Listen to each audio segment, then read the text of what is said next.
Good morning, Carew.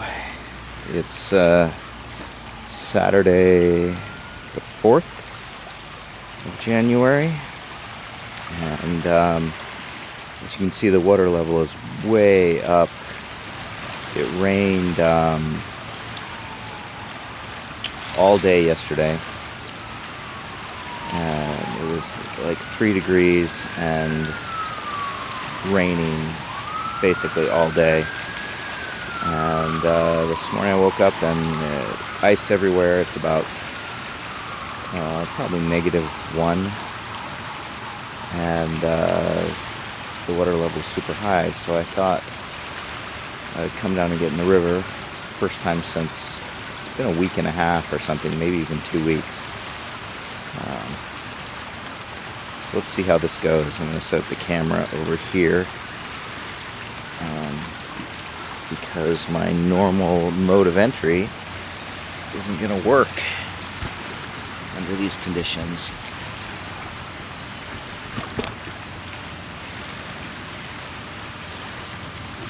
Looks like that'll be good enough right there.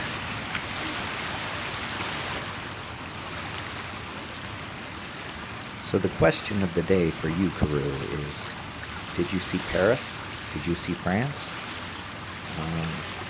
Yes, I was wearing one of the new pair of jammers that I got for Christmas.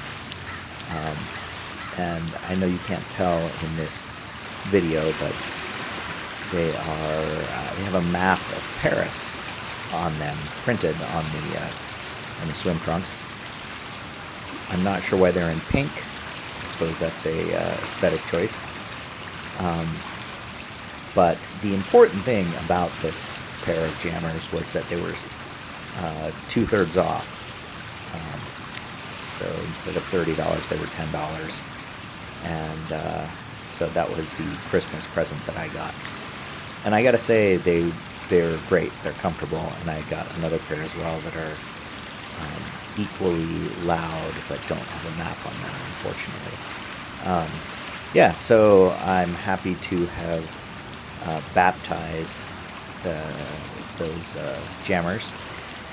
The water temperature today, actually, I didn't take down my thermometer, but when Sarah and I went out for a walk after this, I did take down the thermometer, and the water temperature was between 5 and 5.5 degrees. So, between 41 and 43, something like that. 41 and 42, right in there. So it wasn't that cold by, our standards, but boy, did it feel cold to me when I got in. Partially, I got up and just went down. And so it had been raining the last 3 days. I think I said that earlier.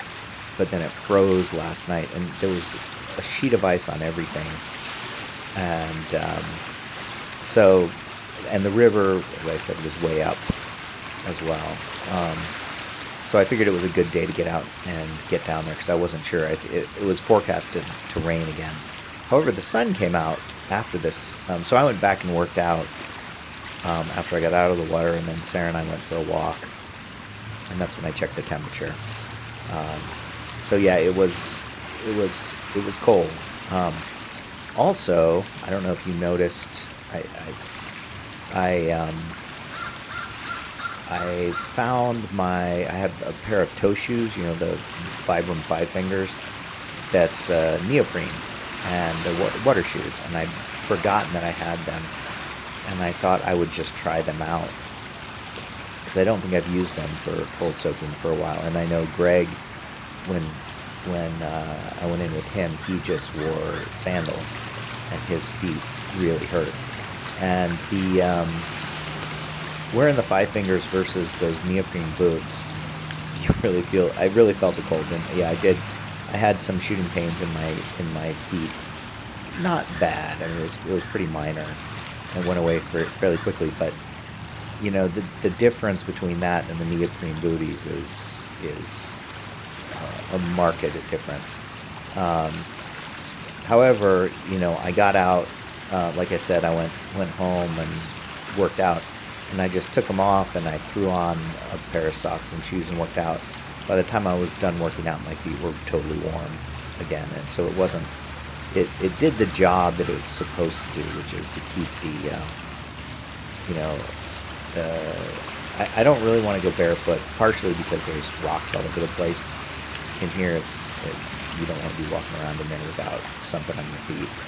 And secondly, same reason you know wear gloves on my hands. I don't want my thumbs, my toes, my thumbs, my toe thumbs, to to go numb permanently for multiple days,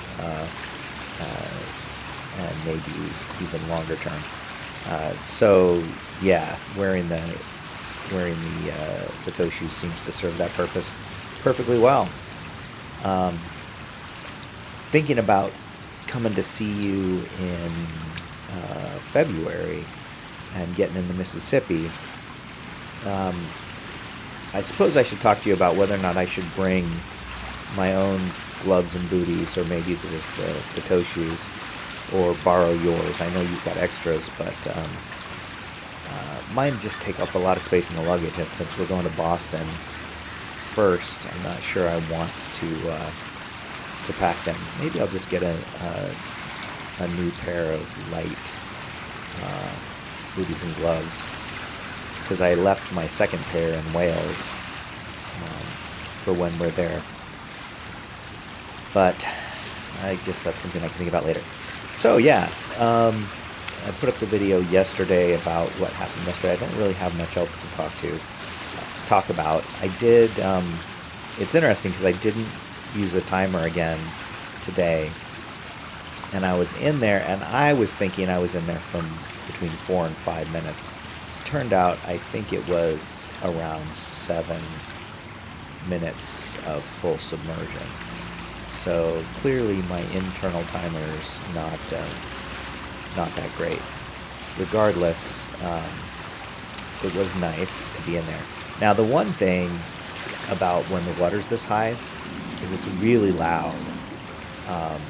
So the rushing water it's not as peaceful, and I had to hold on to the ledge there to keep from kind of getting sucked out. All in all, I kind of prefer the slightly lower water level, colder temperatures, but I'm glad to actually get in for the first time this year. I need to contact some friends and see if they want to go in with me again, but this was kind of a spur of the moment dip, so I didn't do that. Anyway, I'll let this wrap up and I'll talk to you later. Oh, that was a cold one. The water was super loud. It felt really different being out there at this high flow. I could barely touch the bottom in the place where I'm usually like just barely up to past my knees there. So, hope you enjoyed this as much as I did. That's my story. I'm sticking to it.